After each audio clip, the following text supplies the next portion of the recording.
Madame, Monsieur, bonsoir. Très heureuse de vous retrouver. Voici les titres de l'actualité de ce dimanche 16 novembre. Le président de la République a présidé ce dimanche une réunion du Conseil des ministres consacrée à des exposés portant notamment sur la promotion de circonscriptions administratives en wilaya à part entière et au suivi de l'avancement des travaux de la mine de Garaj Bilet et de la ligne minière Tindouf Béchar.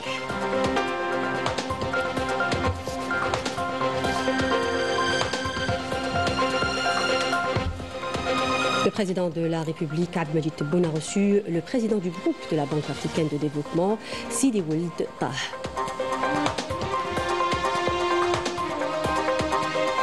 Réception en janvier 2026 du projet de la ligne ferroviaire Béchar-Tindouf-Garaj Bilet, ce méga projet de 950 km permettant l'exploitation de la connexion du gisement de fer de Garaj Bilet au complexe sidérurgique du nord du pays.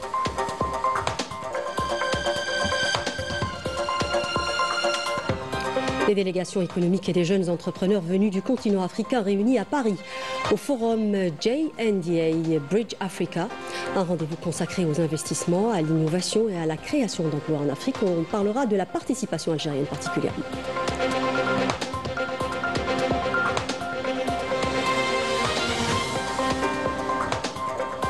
Et du 7e art pour terminer avec le Festival international du court-métrage de Timimoun. L'occasion pour les nombreux participants de découvrir l'Oasis Rouge, cette ville au décor naturel qui inspire de nombreux jeunes pour les tournages de fiction et de documentaires.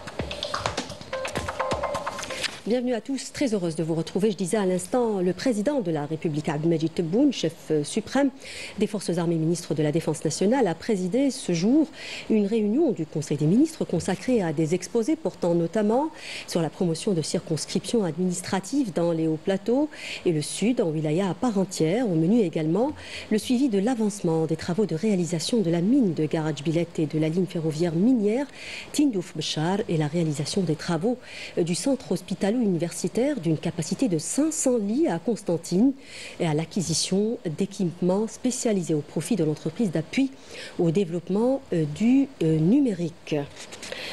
Avec le président de la République, Abdelmajid Tebboune, a donc donné des instructions. D'abord, l'ouverture d'une enquête sur les causes des incendies qui ont touché plusieurs wilayas simultanément à la fin de la semaine dernière. Au ministre des Finances de préparer un projet de revalorisation du salaire minimum national garanti. Au ministre des Finances de préparer un projet de revalorisation de l'allocation chômage. La nécessité d'une surveillance permanente des places et espaces publics en matière de sécurité comme de propreté dans toutes les wilayas du pays. L'obligation pour les conducteurs de transport public et privé de respecter les règles d'hygiène dans toutes les villes et sur toutes les lignes, en particulier à Alger et dans le wilaya à vocation touristique. Concernant la promotion de circonscriptions administratives en wilaya, le Conseil des ministres a approuvé le contenu de la présentation relative à la promotion de 11 circonscriptions administratives des hauts plateaux et du sud dans wilaya à part entière, à savoir Eflou, Brézina, Qsar Chellala, Mes'ad, Aïn Oussara, Boussaada, Al-Abdiad Sidi Sheikh, Al-Qantara, Bir Al-Ater, Qsar Al-Bukhari et Al-Arish. Et suite à cette approbation, le président de la République a ordonné de finaliser immédiatement les procédures administratives avec les deux chambres du Parlement. Et puis, concernant la ligne ferroviaire minière Tindouf Béchar, le président a ordonné au ministre des Travaux publics de préparer l'inauguration de la nouvelle ligne ferroviaire traversant le désert et reliant Tindouf à Béchar dans tous ses tronçons en janvier 2026 afin de lancer officiellement son exploitation. Il a indiqué que cet événement doit être un jour de célébration nationale marquant l'entrée de l'Algérie dans une nouvelle ère de grand développement économique. Concernant les travaux de la mine de Garaj Bilet, le président a ordonné le début de l'utilisation et l'exploitation locale du minerai de fer extrait de la mine dès le premier trimestre 2026. Un événement inédit depuis l'indépendance, symbolisant une nouvelle orientation économique basée sur la souveraineté et la diversification hors hydrocarbures. Il a ordonné par ailleurs des instructions strictes pour redoubler d'efforts, considérant ce projet stratégique approche de son achèvement dans toutes ses composantes et infrastructures. Le Conseil des ministres a approuvé la création de nouvelles usines de traitement du minerai de fer à Tindouf, Béchar et Naama. Le président a également ordonné que la première cargaison de minerais transportés par voie ferroviaire arrive au complexe sidérurgique Toché Ali Aouran à partir de 2026, marquant ainsi la première étape vers la réduction de la facture d'importation et la réalisation progressive de l'autosuffisance. Autre décision, le Conseil des ministres a aussi approuvé le projet de réalisation d'un CHU de 500 lits à Constantine, un marché d'acquisition d'équipements spéciaux au profit de l'organisme du soutien au développement de la numérisation. Et puis, en conclusion, le Conseil des ministres a validé plusieurs décrets et décisions individuelles portant sur les nominations et fin de fonctions dans des postes et fonctions supérieures de l'État. Fin du communiqué du Conseil des ministres. Dans l'actualité également, le président de la République Abdelmadjid Tebboune, qui a reçu ce dimanche le président du groupe de la Banque africaine de développement Sidi Ould Tah. L'audience s'est déroulée en présence du directeur de cabinet à la présidence de la République, Boualem Boualem, du ministre des Finances, Abdelkrim Bouzerd, et du représentant de l'Algérie auprès du groupe de la Banque africaine de développement, Ali Bouhraoua. Je vous propose d'écouter cette déclaration. J'ai eu l'honneur aujourd'hui d'être reçu par le président de la République algérienne Abdelmadjid Tebboune en ma qualité de président de la Banque africaine de développement. Ce fut l'occasion pour moi de lui exprimer ma profonde gratitude pour le soutien fort dont j'ai bénéficié de la part de l'Algérie qui a appuyé ma candidature par la République islamique de Mauritanie à la présidence de la Banque africaine de développement. Un soutien fort et décisif dès les premiers instants. J'ai donc exprimé au président toute ma gratitude et ma considération pour cela.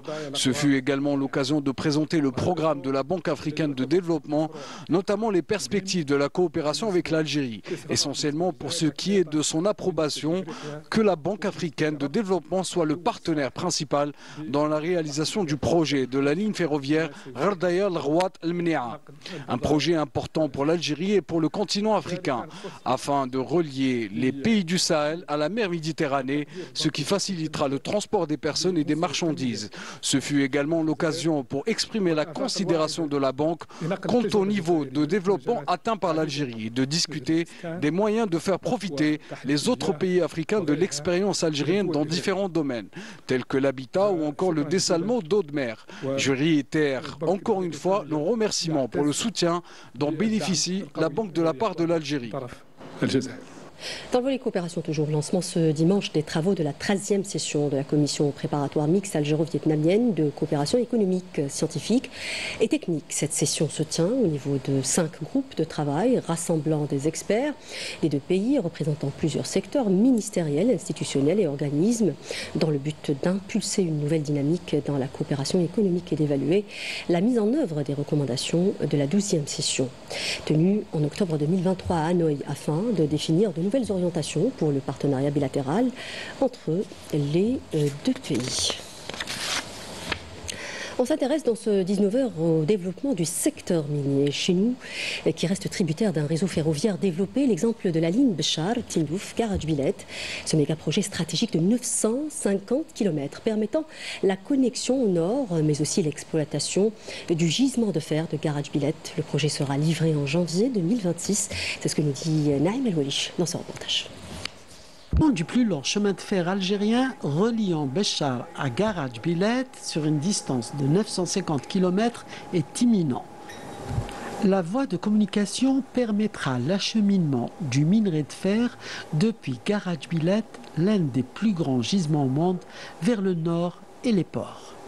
L'histoire a commencé il y a moins de 30 mois et dans le monde austère du Sahara, tout était à faire, à commencer par les bases de vie. En amont et en parallèle au lancement des travaux au niveau de ce tronçon, plusieurs procédures avaient été engagées auprès des services concernés pour l'acquisition des autorisations d'installation de bases de vie, l'exploitation des gîtes d'emprunt et des carrières d'agrégats. Il y a aussi l'opération de déplacement de 68 lignes de réseaux divers interférant avec le tracé ferroviaire. Tout a surgi ex nihilo, au pied du sable, des pierres et de la terre. En moins de 30 mois, ouvriers, techniciens, ingénieurs algériens et chinois ont posé près de 900 km de rails, partant directement de la mine, traversant plusieurs villes où des gares sont construites, comme ici à Abadla et à Tindouf. Notre entreprise CRCC a construit plus de 70 000 km de chemin de fer en Chine. Grâce à l'expérience que nous avons acquise et malgré les conditions très difficiles, nous pouvons aujourd'hui largement anticiper sur les délais. Nous avons aussi beaucoup de soutien de l'ANESRIF et de BCS. Des équipes de suivi des rendements journaliers ont été instaurées et chaque retard constaté a été suivi par des plans d'action appropriés et les retards ont été rattrapés. Garage Billet a mobilisé plus de 14 887 employés et 4 458 engins. Cette ligne minière, elle va drainer des trains minéraliers. C'est des trains très longs qui peuvent atteindre 2 km et quelques. C'est-à-dire la capacité de cette ligne, c'est 8 trains par jour. 8 trains minéraliers par jour pour satisfaire le transport de 50 millions de tonnes par an. La gare voyageur Tindouf, je vais vous parler sur l'aspect architectural. On a utilisé la technologie la plus récente, que ce soit sur les équipements, on a les escalators, on a tous les systèmes de protection incendie, la protection pour tous les systèmes de protection modernes, on a utilisé sur cette gare. Sur l'aspect architectural, concernant les habillages des façades, on a utilisé des matériaux modernes aussi. Il a fallu des milliers de mètres cubes de terrassement, plusieurs kilomètres de murs de soutènement, plusieurs ouvrages d'art, dont celui-ci entre Hassi Khabi et Oumlassel, sur une distance de plus de 4 km, soit l'un des viaducs les plus longs d'Afrique. Dans ce contexte, nous avons construit le viaduc Ouad Doura sur une longueur de 4 km 100, soit le plus long que nous avons réalisé en Afrique. Dirigé de bout en bout par l'ANSRIF, ce projet titanesque qui sera livré en un temps record permettra non seulement de dynamiser la région du sud-ouest algérien, mais aussi et surtout de limiter considérablement son isolement. Et nous en parlions en préambule à Paris, le forum J&DA Bridge Africa a réuni cette semaine plus de 90 intervenants, des délégations économiques et des jeunes entrepreneurs venus de tout le continent. Un rendez-vous consacré aux investissements, à l'innovation et à la création d'emplois en Afrique. L'Algérie a été représentée à travers une diaspora dynamique qui entend contribuer au développement national et renforcer les liens économiques avec le reste de l'Afrique. C'est ce que nous dit Afeb Blouchette dans son reportage. Regardez. À Paris, le J&DA Bridge Africa réunit les acteurs économiques qui transforment l'Afrique. Entreprises innovantes, fonds d'investissement, décideurs publics et diaspora influente. Objectif, accélérer les projets, créer des emplois et structurer de nouvelles chaînes de valeur entre l'Europe et le continent africain. Ce qui est très intéressant avec l'Afrique, c'est les idées qui en sortent. L'Afrique a moins de capitaux, l'Afrique a moins de technologies que ses partenaires européens. Et du coup, l'Afrique innove quand même, mais avec d'autres moyens, d'autres ressources, parfois plus frugales ou en tout cas moins technologique, moins capitalistique. Et ça, c'est extrêmement intéressant pour le reste du monde. Croissance démographique, transformation numérique, transition énergétique.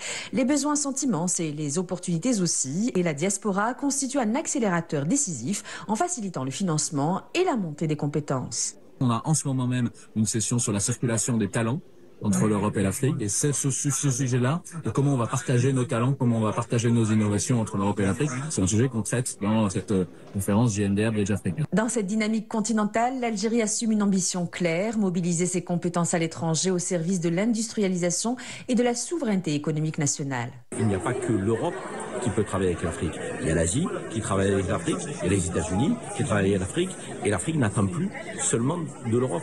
Et il faut comprendre qu'aujourd'hui, si on n'est pas sur un partenariat d'égal à égal, beaucoup plus respectueux, sur une coopération véritable qui crée de l'emploi en Afrique, donc l'Afrique ne travaillera pas avec les Européens. La culture et le divertissement deviennent également des marchés et une source d'exportation que la diaspora valorise à l'international. Et moi, cette volonté aujourd'hui, c'est prendre cette diaspora en France qui est très présente en Algérie, aujourd'hui de soutenir des artistes algériens aujourd'hui partout dans le monde. Mais pour attirer davantage de capitaux et structurer des filières industrielles durables, les talents algériens à l'étranger doivent mieux coopérer. L'intérêt stratégique doit primer sur les trajectoires individuelles. Il faut tendre la main et où accepter les mains tendues. Il est temps pour la diaspora algérienne de travailler ensemble pour le bien de l'Algérie, surtout en premier. Dans le champ politique, la diaspora doit encore composer avec des préjugés persistants, accusés parfois de duplicité. Elle revendique au contraire une double légitimité mise au service du dialogue entre les nations. On n'est pas là pour arbitrer, mais on est là pour essayer de fluidifier, de rendre de mettre de la souplesse dans les relations et de mettre un peu d'humain dans ces relations et surtout de rappeler que l'intérêt général doit dépasser nos intérêts particuliers collectifs. C'est-à-dire que si on veut que nous ayons du pouvoir d'achat et que nous ayons en France, il faut que nous comprenions que aussi de l'autre côté ils veulent du pouvoir d'achat, qu'ils doivent créer des emplois, qu'ils doivent faire vivre des gens et donc c'est du gagnant-gagnant. Et ce sont les acteurs dont les engagements ont déjà produit des effets sur le terrain, notamment dans l'agriculture et l'agroalimentaire, secteur prioritaire pour l'Algérie.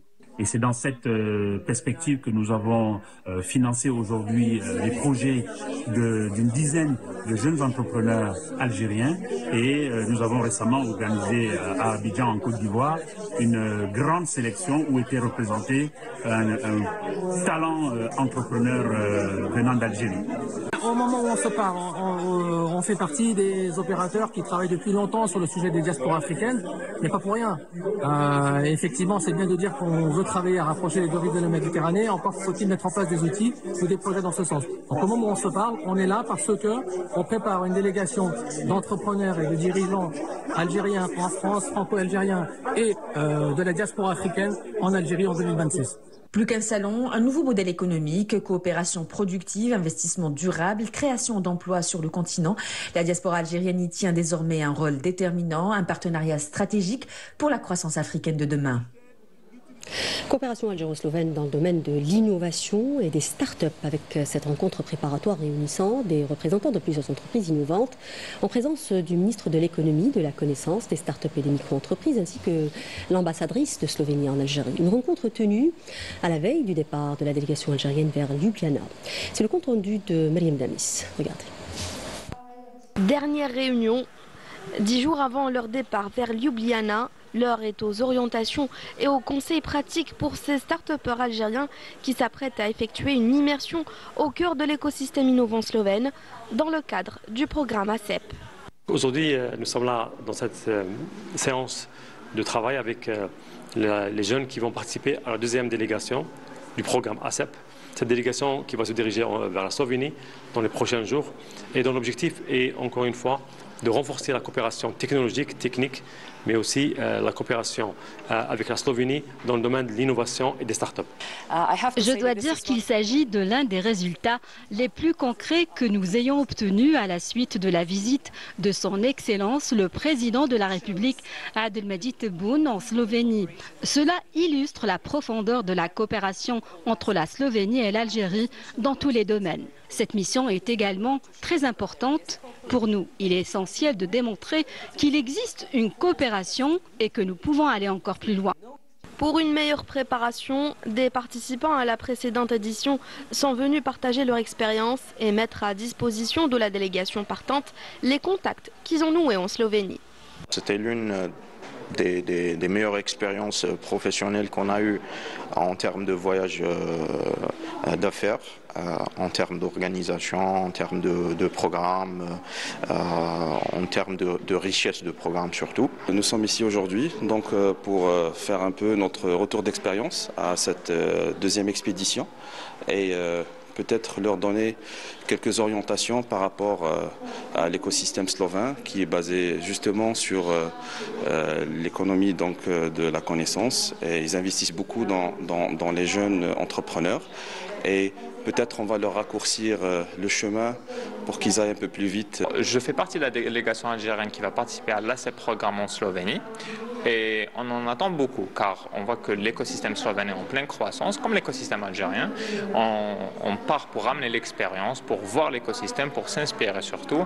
Les membres de cette délégation fondent de grands espoirs en ce voyage qui leur permettra entre autres d'explorer des opportunités de partenariat intéressants et d'identifier de nouvelles pistes de coopération pour accélérer le développement de leurs projets.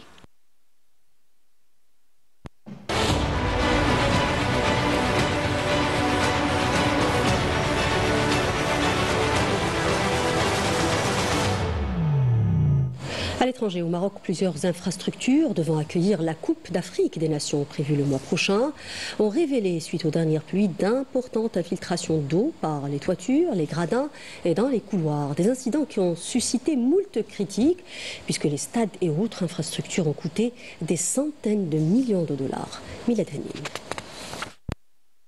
Destiné à accueillir la prochaine Coupe d'Afrique des Nations, le stade de Tanger et celui d'El Barid à Rabat n'ont pas résisté aux premières pluies hivernales. D'importantes infiltrations d'eau par les toitures des gradins et dans les couloirs ont été signalées dans ces infrastructures qui ont coûté des centaines de millions de dollars. Ces vidéos, largement relayées sur les réseaux sociaux, mettent en lumière la fragilité des équipements ainsi que les limites d'une gouvernance qui privilégie l'apparence au bien-être du citoyen. Il n'est pas normal que le sport passe avant la santé et l'éducation, qui sont complètement négligés. Regardez ce classement. Pour le football, nous sommes classés 11e mondialement. Quant à la santé, nous sommes les 94e. 110e pour l'éducation. Après l'incident, le mécontentement est général. Un grand nombre de Marocains estiment que les milliards dépensés pour la construction de stades truffés de malfaçons auraient mieux servi à rénover les hôpitaux et à améliorer l'éducation. Ces dépenses massives pour des projets spectaculaires symbolisent un pouvoir obsédé par l'amélioration de son image internationale, ignorant les besoins réels de son peuple. Et le Maroc épinglé de nouveau sur son pillage illégal des ressources du Sahara occidental. C'est le média britannique Middle East Eye qui a mis la lumière sur cette spoliation du Marsen depuis des décennies des ressources naturelles sahraouis avec l'appui d'entreprises et de réseaux économiques étrangers. Une enquête qui documente un véritable système privant le peuple sahraoui de ses richesses et de son droit légitime à l'autodétermination. C'est le papier de Raouf Hamouche. S'appuyant sur les témoignages d'activistes sahraouis et internationaux, le média britannique décrit un réseau économique mondial qui, depuis des décennies, soutient et alimente l'occupation. L'enquête intitulée « 50 ans de pillage, comment le Maroc et ses alliés profitent du Sahara occidental » révèle comment des entreprises étrangères continuent d'exploiter la dernière colonie reconnue d'Afrique, tandis que le Maroc cherche à améliorer son image en misant sur des projets d'énergie renouvelable installés sur les terres occupées. Au cœur de ce dispositif, la région d'El Gargarat, dans le sud du Sahara occidental, un véritable couloir de pillage. Selon les enquêteurs, il s'agit de la seule route permettant l'exportation de marchandises issues des territoires occupés. Phosphates, poissons, produits agricoles, un flux constant qui nourrit un système économique accusé de soutenir la présence marocaine. Pour Obi Bouchrayel Bachir, conseiller spécial du président sahraoui, pour les ressources naturelles, ce système relève clairement d'un colonialisme économique. Les entreprises étrangères qui commercent au Sahara occidental financent directement l'occupation, tout en violant le droit international et en empêchant le peuple sahraoui de construire une économie viable. Plusieurs ONG internationales confirment l'existence d'un réseau international bien organisé. Ils dénoncent le comportement de certaines entreprises européennes qui contournent les décisions de justice pour préserver leurs intérêts. Sur le terrain, les militants sahraouis continuent à témoigner d'un impact humain lourd. Pour rappel, le Sahara occidental reste inscrit par l'ONU sur la liste des territoires non autonomes et tout accord économique impliquant cette région demeure illégal sans le consentement du peuple sahraoui. À Gaza, situation humanitaire grave, la population est littéralement envahie par les fortes pluies de cette saison. Beaucoup de tentes et abris ne sont pas adaptés à de telles précipitations, phénomène aggravé par les restrictions imposées par l'occupant sioniste sur l'entrée de l'aide humanitaire à l'enclave. Résultat, les Gazaouis doivent faire face aux bombardements, à une famine sans précédent, mais aussi aux inondations. C'est un papier signé Walid Yousfi, Wissam Abouzaïd. Regardez. Après des mois de bombardements et une famine sans précédent, ces Palestiniens installés dans des tentes de fortune doivent à présent faire face à des inondations. La nuit dernière a été particulièrement éprouvante. Les pluies torrentielles ont submergé les camps de toile, obligeant des familles entières à passer des heures à découvert en plein froid hivernal. C'est terrible pour nous. Les tontes sont complètement trompées. Nous n'avons pas où aller. La pluie nous submerge de tous les côtés. Toutes nos affaires sont trompées. Dans les camps de réfugiés, les déplacés doivent faire face à un danger d'un tout autre type, un froid glacial, particulièrement dangereux pour les enfants et les personnes âgées, les plus vulnérables aux maladies hivernales, telles que les infections respiratoires. Ma femme et moi sommes cloués au lit par la maladie. La situation empire de plus en plus. Ce sont les premières pluies. Et regardez où nous en sommes. Nous avons tellement de mal à dresser les tentes.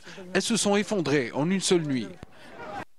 Les inondations ont également frappé de plein fouet les hôpitaux de campagne que compte la bande de Gaza. De nombreuses installations ont été endommagées, affaiblissant davantage le système de santé palestinien. Allez, partons à Timimoun, l'Oasis Rouge, une région connue pour ses ressources, mais aussi pour ses étendues de sable qui semblent défier la verdure des oasis.